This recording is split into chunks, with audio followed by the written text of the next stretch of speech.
Alex, we don't see this much from Carlo Ancelotti being so vocal about his players in situations like this. Yeah, really interesting, especially talking about a youngster, because I think Ancelotti, as you say, tends to be protective of all his players and especially of his younger players. And so the fact he was willing to be as critical of he was as Endrick there, using that language, accusing him essentially of being, yeah, kind of over theatrical, not really having, I guess, the right sort of attitude in terms of looking for efficiency over kind of showing off is what he's saying.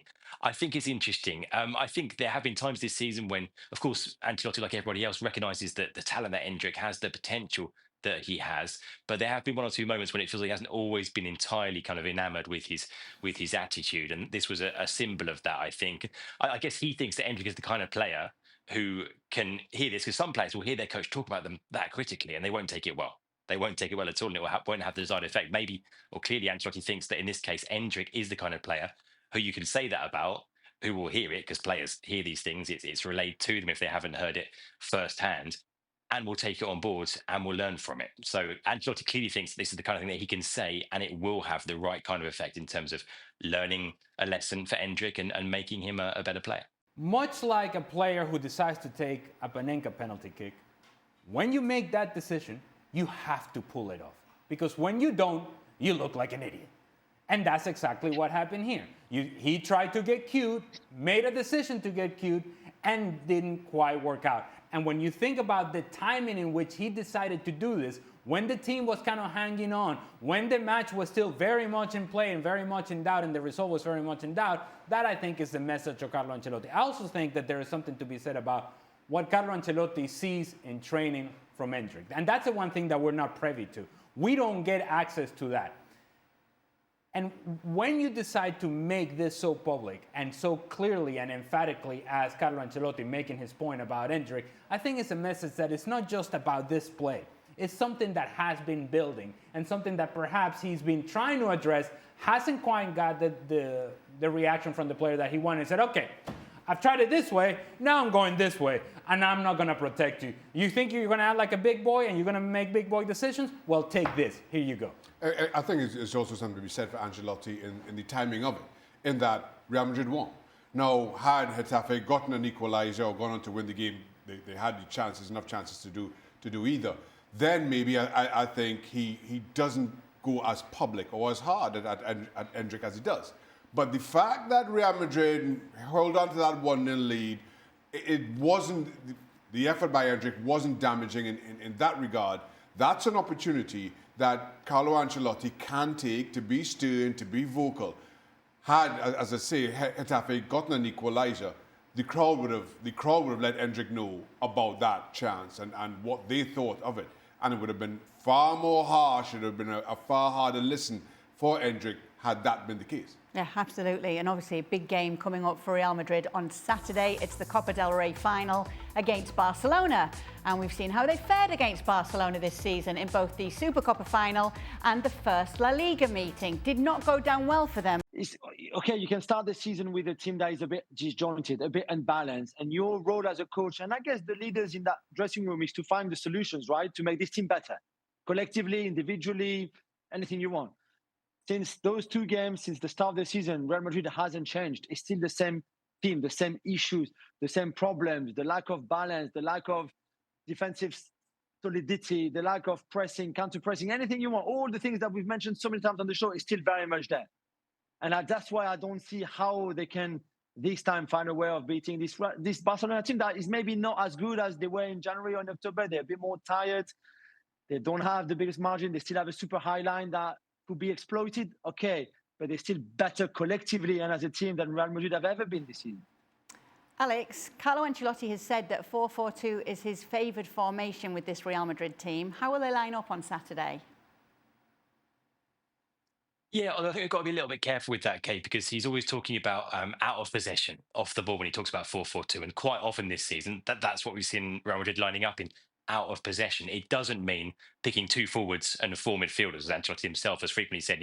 He says that when you've got, say, Rodrigo tucking on the right, that can still be a 4-4-2. So you can have three forwards in there, you can have Bellingham in there as well, and it can still be out of possession a 4-4-2. In terms of the question marks over who gets into the team, I think there are a couple of areas that there are doubts, and the rest is is pretty clear. In midfield, I think, let's see. There are a number of players there competing for the midfield spots. You've got, will Tchouaméni play there? Ancelotti sometimes likes to pick Tchouaméni as a centre-back. Will Fede Valverde play midfield, or will he be forced to play at right back, as has sometimes been the case in Madrid's big games this season against the best teams? Dani Ceballos is back from injury, been one of Madrid's most important players this season when he's come into the team. I'd expect him to start. Luka Modric as well doesn't always start, but tends to start some of these big games. In other positions, Ancelotti's got very little to choose from. Look at left back, for example. We had the injuries in midweek in that Getafe game for Alaba, for Camavinga as well. You've got Ferland Mendy, who's sort of racing to get back to fitness in time for this game. We don't know if he's going to make it or not. If not, it's only Fran Garcia at left back, so there's no option there. I mentioned the question at right back about whether that is Valverde, whether it's Lucas Vazquez, whether it's Raul Asensio.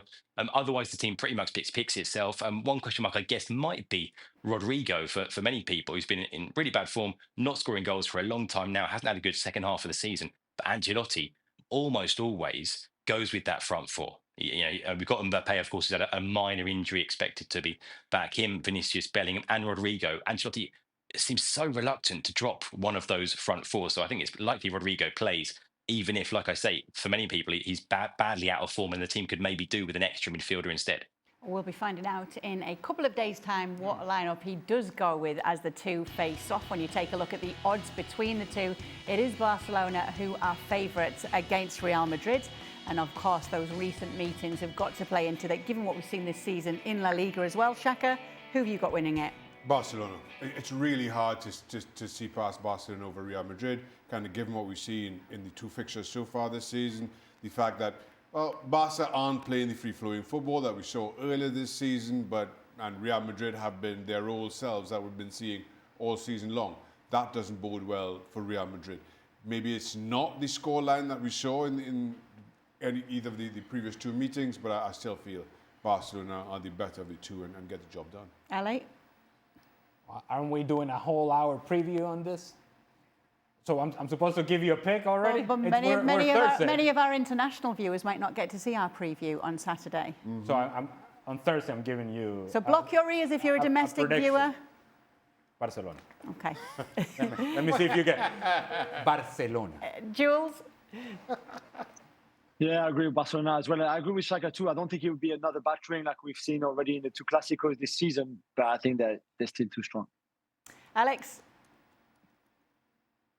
Yeah, it's very weird for Madrid to be going into a final as underdogs, and significant underdogs as well. They are not used to that. Could that suit them? I don't know. You have to go with Barcelona. There are little things that Madrid can sort of cling on to, I think, from those earlier meetings. The fact that in the League Clasico, in the first half, it was even. Barca ran away with it in the second half. Mbappe had all those chances and was caught offside in the first half. In the Supercopa as well, Mbappe, remember, scored early, and it was looking good for Madrid until it wasn't. So there are little things that Madrid can cling on to, but yeah, overall, I think you have to go with Barcelona as the favourites based on what's happened this season. That was quite the case by Alex. There are little things that you can cling on to, but forget about those little things. Yeah. It's Barcelona. A whole lot of examples. Alex, thank you so much for being with us. We'll be hearing from you again very soon. Make sure to join us for the Copa del Rey final on Saturday. Our coverage begins at 3 p.m. Eastern, and you will be able to hear Ali Moreno's prediction over there for the Copa del Rey final. Uncover your ears. Uncover your ears. Spoiler alert.